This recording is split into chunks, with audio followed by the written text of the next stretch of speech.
Ya, tadi Pak Andres sudah menyinggung sedikit tentang investasi, tapi sebelumnya saya mau ke arah pengirinan izin-izin begitu ya.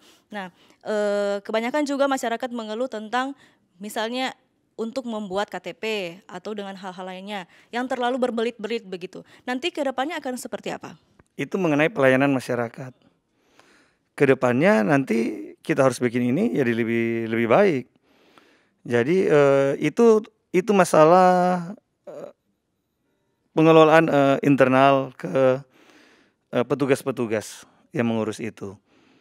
Tentu ya semangatnya kita harus semangat. Kalau bisa dipermudah, kenapa dipersulit? Jangan kebalikannya. Nanti harus ada tolok-tolok ukur, harus ada key performance indicator untuk setiap perangkat-perangkat daerah dan pelaksana-pelaksana tugas tersebut.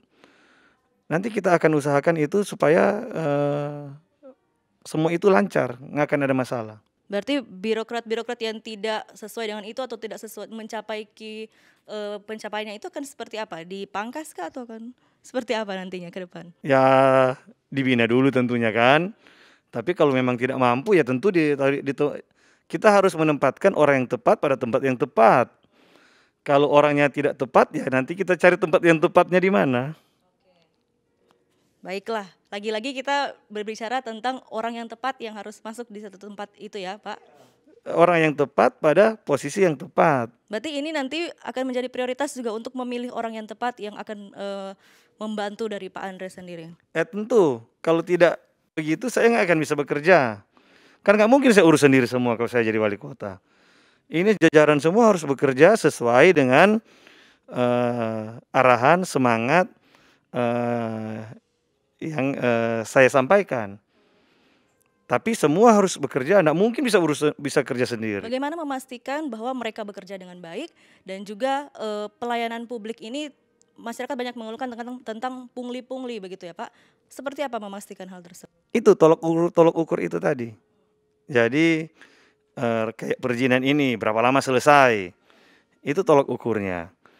Jadi harus ada key performance indicator untuk setiap pelaksana-pelaksana. Kalau tidak capai berarti tidak perform dong.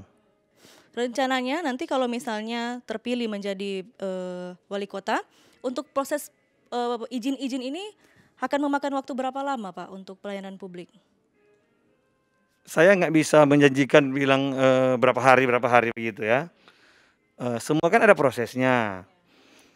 Kalau semua sudah memenuhi ketentuan, ya tentu cepat sekali lagi. Bukan cuma cepat. Tapi kan kadang-kadang ada yang perlu dilengkapi. Lalu ini kan kita harus sinkron dengan ketentuan dari atas. Jadi kadang-kadang ada kementerian dia ada ketentuan-ketentuan seperti ini. Ya kita kan pelaksana di kota. Nah kita harus memenuhi ketentuan-ketentuan tersebut tentunya. Tapi akan kita koordinasikan supaya hal-hal begini bisa cepat. Tentu investasi itu juga tidak bisa serampangan loh. Harus diatur oleh pemerintah. Jadi kayak membangun. Kalau dia membangun sudah di sungai tentu nggak bisa dong. Ya. Seperti itu. Oke. Nah, tadi juga sudah sempat disinggung berkaitan dengan kesejahteraan masyarakat begitu ya. Dan ini berkaitan dengan ekonomi. Bagaimana cara untuk meningkatkan kesejahteraan masyarakat apalagi ini di situasi pandemi Covid-19? Memang lagi pandemi ini ekonomi turun. Ya, memang kita harus berpikir kreatif. Kita berharap pandemi ini segera berlalu, supaya kita bisa segera melakukan hal-hal untuk segera memulihkan ekonomi kita, mendorong ekonomi kita. Kesejahteraan itu kan saya bilang tadi, pendapatan naik, pengeluaran turun. Jadi crash programnya kita subsidi di pengeluaran mungkin. Disubsidi pengeluaran. Di pengeluaran. Jadi supaya biaya-biaya hidup masyarakat bisa lebih rendah. Jadi biaya pendidikan, biaya kesehatan, toh itu kita pastikan lebih rendah. Bencana itu biaya. Kalau banjir datang, ya paling tidak mungkin sofa mesti ganti. kasur mesti ganti, alat elektronik rusak, dan itu biaya, karena dia harus beli lagi. Nah, jadi kalau sakit lalu tidak tercover BPJS, biaya juga. Nah, itu yang nanti kita harus perhatikan agar supaya bencana semakin sedikit, apa kalau bisa tidak ada bencana, atau semakin sedikit lah bencana, dan seluruh masyarakat Kota Manado bisa tercover BPJS. Oke, berkaitan dengan kesejahteraan juga yang tidak bisa dilepas begitu Pak adalah lapangan pekerjaan untuk masyarakat Kota Manado. Nah, sudah adakah gagasan-gagasan untuk menambah lapangan pekerjaan mungkin? Jadi begini, kalau ekonomi bertumbuh, otomatis itu lapangan pekerjaan akan terbuka. Kalau investasi masuk, uang berputar tinggi, otomatis lapangan pekerjaan akan terbuka.